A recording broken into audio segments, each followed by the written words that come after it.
December 2020. A house in Portland, Oregon. 2 in the morning. A senior engineer is downloading his own company's data. He has legitimate access to all of it. That is his job. Weeks later, that company receives a ransom demand from an anonymous hacker. Nearly $2 million, or the data goes public.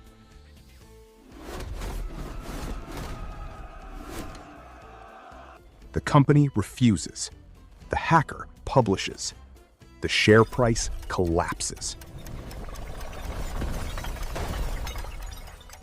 $4 billion of value disappears in 2 days. And the man leading the internal investigation is the man who did it. The company builds networking hardware, routers, cameras, wireless equipment. Its products sit in millions of homes and small businesses. It is listed publicly, which will matter enormously later. He joined in 2018 as a senior cloud developer. The role came with administrative credentials to the company's core systems. Not stolen, issued. He needed them to do the work. He was paid close to $250,000 a year. Part of what he was paid for was keeping those systems safe. In December 2020, he began using that access differently. Over several nights, he downloaded gigabytes of confidential company data. Source code, internal documents, material the company had never published. He knew every request would be logged somewhere. So, he altered the logs. Specifically, how long records were kept before automatic deletion. Shorten that window enough, and the evidence removes itself. He also bought a commercial VPN to mask his home address. He paid for it with his own personal account. Which is the first of 2 mistakes in this story. The second one is much smaller and much worse. In January, the company received an anonymous message. It demanded 50 Bitcoin, worth close to $2 million. In exchange, the sender would return the files and disclose the security flaw he had supposedly used to get in. That flaw did not exist. There was nothing to disclose. The company did not pay. It called law enforcement instead. 3 minutes before the deadline, a final message arrived. It said there would be no more talking. Attached was a link to a folder of the stolen files. Some of the data was now public. The clock had actually run out. The company now had a serious breach and no idea who caused it. So it assembled an internal team to investigate and contain it. He was assigned to that team. For weeks, he worked on finding the intruder. He attended the meetings. He reviewed the logs he had modified. He helped write the assessment of how the breach had happened. Every day, he was in the room, shaping the search for himself. This is the part that later removed any argument about intent. Meanwhile, investigators were working through what evidence remained. The VPN had done its job on almost every connection. Almost. Because a VPN is a piece of software, not a wall. If the connection drops, traffic can fall back to the real address. There is a setting that prevents this. It blocks everything on failure. On his provider, that setting was switched off by default. He had not turned it on.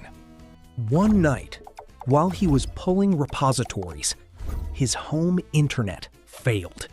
It came back within seconds. he almost certainly never noticed.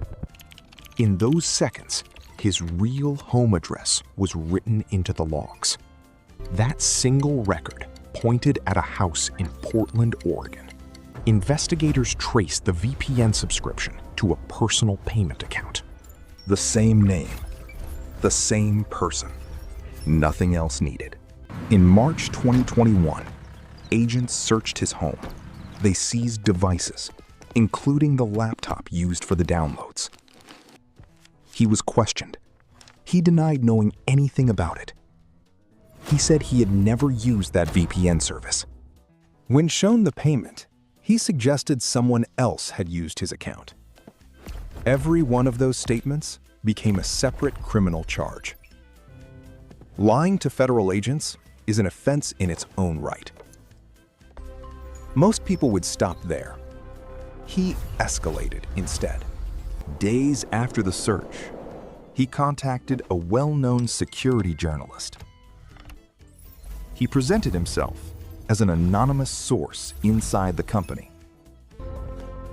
He claimed the company was hiding the real scale of the breach, that an intruder had obtained the highest level of access. None of that was true. He had used his own credentials. The journalist published. Other outlets followed within hours. The story was that a public company had misled its customers. Over the final 2 days of March, the share price fell 20%. More than $4 billion in market value disappeared. He had now damaged the same company 3 separate times. The theft, the extortion, and the false story that followed. In December 2021, he was arrested in Oregon. The charges carried a theoretical maximum of decades in prison. In February 2023, he pleaded guilty to 3 counts: damaging a protected computer, wire fraud, false statements to the FBI. Prosecutors asked for 8 to 10 years. His lawyers asked for 1 year of home confinement. In May 2023, the judge chose 6 years, plus 3 years of supervision, and about $1.6 million in restitution. The prosecutor's summary was short and did most of the work. He was paid $250,000 a year to protect his employer. He stole from it, extorted it, and tried to implicate innocent colleagues. The company survived. Its share price recovered over the following year. The $4 billion figure describes a moment, not a permanent loss. The 6 years describes something that does not recover. There is a lesson here, and it is not about clever technology. He was not caught by a forensic breakthrough or a clever trap.